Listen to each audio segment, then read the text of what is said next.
काय ग आज का बघत बसली माझ्याकडे? काय काम होतं का? नाही, काम असं काही नाही रे. मग असं का बघत होती माझ्याकडे? अच्छा, आता माझ्या नवऱ्याकडे मी बघायचं पण नाही का? मी कुठं असं म्हणलंय. आपण आयुष्यभर एकमेकांकडे बघत राहू बस. लगेच आगाऊपणा सुचतो हा तुला. अरे मी काय केलं आता? तुझं कधी कधी तुझं खरंच कळत नाही राव मला.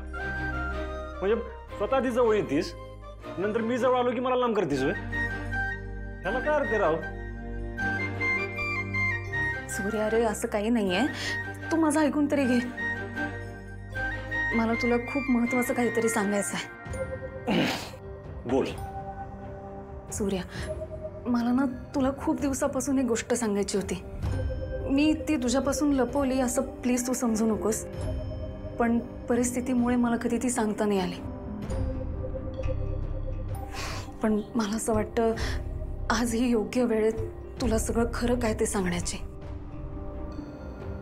काय झालं? सूर्या, तू प्रचंड मोठ्या संपत्तीचा मालक आहेस. पण तुझ्याकडून ते कोणीतरी हिसकावून घेतलंय रे. काय? मी मोठ्या संपत्तीचा मालक आहे? हो. बर, आणि कुणी हिसकावून घेतलं? जालिंदर निंबाळकर. काय? सूर्या, डॅडींची जी काही प्रॉपर्टी आहे, त्यांचं जे काही ऐश्वर आहे ना, ते तुझ्या वडिलांचं आहे. तुझ्या मालकीचं होतं, ते तुझं आहे ते सगळं. पण तुझ्या वडिलांना फसवून घरादाराला गरिबीचे चटके सोसायला लावून त्यांनी ते सगळं तुझ्याकडून हिरावून घेतलं रे. सूर्या, डॅडींच्या प्रॉपर्टीचा मालक दुसरा तिसरा कोणी नसून तू आहेस. सूर्यकांत जगताप आहे.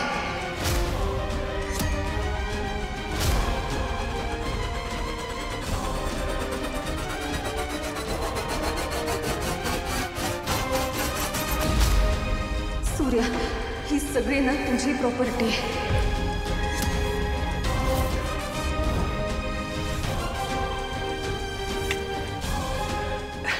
काय पण काय बोलते तुळजा? अगं ती संपत्ती नाही, त्याला ऐश्वर्य म्हणतात. पुढच्या 10 पिढ्यांना बसून खातील एवढा पैसा आहे, एवढा जमीन जुमलाय त्यांचा. काय पण बोलते तू? सूर्या रे, त्यांचा नाही, तुझा आहे तो. सूर्या, मी जेव्हा तुला हे सगळं सांगायला आले ना, तेव्हा डॅडींवरच्या अतिविश्वासामुळे तू माझं कधी ऐकूनच घेतलं नाहीस.